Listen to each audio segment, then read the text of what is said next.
આવો ખૂબ જ સૌભાગ્યનો દિવસ કે ફરી આપણે આંગણે પ્રજ્ઞા પુરાણનું આયોજન થઈ રહ્યું છે. તો દરેક મારા આદરણીય વડીલો, મારી વાલી બહેનો, પ્રજ્ઞા પરિવારના તમામ સાથી મિત્રો ને સૌને એક ભાવભર્યા નમસ્કારની સાથે આમંત્રણ. આજે અહીં માત્ર હું એક ગીતાનંદ જોશી તરીકે નહીં, પણ એક યુગ ઋષિ પંડિત શ્રી રામ શર્મા આચાર્યજીના વિચારોની એક નાનકડી વાહક અને એક પ્રજ્ઞાપુત્રી તરીકે આપણી વચ્ચે ઊભી છું. આપણા જેતપુરના આંગણે ફરી એકવાર દિવ્યતાનું આગમન થઈ રહ્યું છે. તો એ દિવ્યતા કઈ? તો કે શ્રીમદ પ્રજ્ઞા પુરાણ કથા. બહુ સરસ. એની સાથે સાથે વિરાટ પુસ્તક મેળો. કે પુસ્તક મેળો એટલે ગુરુદેવનો પ્રાણ, જેને કહીએ કે ગુરુદેવ કીધું છે કે મને ભલે તમે ઘરમાં નથી લઈ આવી શક્યા, પણ મારું પુસ્તક તમારા ઘરમાં આવે તો સમજજો કે હું સાક્ષાત તમારા ઘરે પહોંચી ગયો છું. આ કોઈ સામાન્ય કાર્યક્રમ નથી. આ તો આપણા જીવનમાં સદવિચાર અને સંસ્કારનું સિંચન કરતો એક ભવ્ય જ્ઞાન યજ્ઞ છે. આપણે ઘણી કથાઓ સાંભળી, શ્રીમદ ભાગવત, રામાયણ, શિવપુરાણ, ઘણું બધું સાંભળ્યું, પણ એમ કહી શકાય કે 18 પુરાણો છે, એમાં 18 પુરાણોનો સાર હોય તો એ પ્રજ્ઞા પુરાણ. એટલે પ્રજ્ઞા પુરાણ, તો પ્રજ્ઞા પુરાણ શું છે?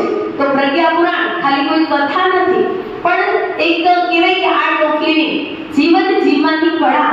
કે આપણે સમાજમાં કેવી રીતે રહેવું, ઘરમાં કેવી રીતે રહેવું, પરિવારમાં કેવી રીતે રહેવું, એથી પ્રજ્ઞા પુરાણ. તો પ્રજ્ઞા પુરાણનો અર્થ શું થાય છે? તો કે પ્ર એટલે પ્રખર, જ્ઞા એટલે જ્ઞાન, પુ એટલે પૂરેપૂરા, રામ એટલે રાવણ, અને રામ અને અણ એટલે રાવણ. રાવણમાંથી પૂરેપૂરા રામ જેવા બનવાનો પ્રખર પ્રયાસ, એથી પ્રજ્ઞા પુરાણ. પ્રજ્ઞા પુરાણ છે ઈ કહેવાય કે અસુરમાંથી દેવ બનાવી દે. તમારી દાનવીય વૃત્તિ હોય એનો નષ્ટ કરી અને તમને દેવ બનાવે, એથી પ્રજ્ઞા પુરાણ. એટલે તમારી અંદર તમે પહેલે દિવસે કહેવાય કે પહેલે દિવસે આપણે કથામાં બેઠા હોય અને છેલ્લે દિવસે કથા આપણી અંદર બેસી ગઈ હોય, એને કહેવાય કથા. કે જેને કહેવાય કે કથાનો તો શું થાય? થાક. એને તો થાક શેનો? શરીરનો થાક નહીં, પણ આપણો માનસિક થાક, જીવનનો થાક, આપણા ઘણા બધા વિચારોનો થાક, એને જો કાઢવાનું કોઈ પણ એકમાત્ર હોય તો પ્રજ્ઞા પુરાણ. ખૂબ જ શ્રેષ્ઠ. તો નસીબદાર છીએ કે આપણા આંગણે છે. તો તમને થશે કે આ સુવર્ણ તક છે આવી છે, તો આપણે એને ઘર ઘર સુધી સંદેશો પહોંચાડવાનો છે. તો તમને થશે કે ક્યારે? તો 24 મે થી 28 મે 2026. તો મેં ક્યાં? અહીંયા ગાયત્રી શક્તિપીઠ કોટડિયાવાડી. કથાનો સમય છે દરરોજ 3:30 થી 7. વિશેષ આકર્ષણ છે તો પુસ્તક મેળો, જે સવારે 9 થી રાત્રે 8:30 સુધી ચાલશે. 3200 થી વધુ આધ્યાત્મિક ગ્રંથો આપણી રાહ જોઈ રહ્યા છે. અને હા, બ્રહ્મભોજ યોજના અંતર્ગત 50% સુધીનો લાભ પણ છે. બ્રહ્મભોજ એટલે કે બ્રાહ્મણોને જમાડીએ, એ તો બરાબર છે કે બ્રહ્મભોજ બહુ ગયું, પણ આની અંદર પુસ્તકનું બ્રહ્મભોજ છે. એટલે કે એક પુસ્તકની કિંમત 100 રૂપિયા હોય તો એ તમને 50 રૂપિયામાં મળશે. અને દાતા તરફથી એ જે વધારાના પૈસા છે, એ જે કંઈ આપણે ભેટ કરીએ છીએ કે આપણને એમ થાય કે મારા પુસ્તક મેળાની અંદર આટલા પૈસા આપવા છે, તો એની અંદર પણ આપણે આપી શકશું. અને હું તો કહું છું કે ગુરુદેવ રૂપે પણ તમે બધા પોતપોતાને ઘરે પ્રજ્ઞા પુરાણની સ્થાપના કરજો. પોતપોતાના ઘરે ગુરુદેવના એક પુસ્તક, કોઈ પણ પુસ્તક ખોલશો તેમાં તમને તમારા ગમે તે પ્રશ્નનો હલ મળશે. એ છે ગુરુદેવના પુસ્તકો. તો બહુ ભાગ્યશાળી છીએ. તો આપણે ઘર ઘર સુધી આ સંદેશો પહોંચાડવાનો છે.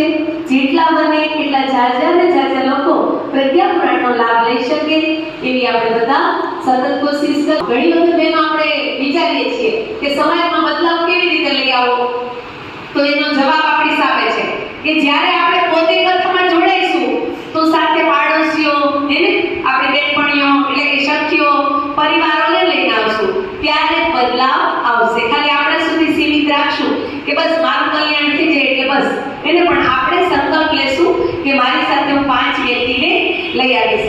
ડોક્ટર મમતાબેન પંડિત મહેસાણાના જે વિદુષી વક્તા આપણને માર્ગદર્શન આપવા આવી રહ્યા છે, કે જે સંસ્કૃતના અધ્યાપક છે, એ લોકો કોઈ કારણસર શારીરિક રીતે ના આવી શકે તેમના માટે YouTube લાઈવની પણ વ્યવસ્થા કરી છે. જે લોકો કાયમ માટે ના આવી શકતા હોય, કોઈ કમજોર વ્યક્તિ હોય તો એના માટે લાઈવ પ્રોગ્રામ પણ આપણે વ્યવસ્થા કરી છે. ચાલો આપણે સૌ સાથે મળી 24 થી 28 મેના દિવસોને જેતપુર માટે યાદગાર બનાવીએ. ગાયત્રી શક્તિપીઠને એક એવું કેન્દ્ર બનાવીએ કે જ્યાંથી માત્ર જ્ઞાન અને સંસ્કારનો પ્રકાશ ફેલાય. આ આમંત્રણ કાર્ડ તમારા હાથમાં છે. એને માત્ર ઘરમાં ન રાખતા, એને દરેક ઘરે પહોંચાડો.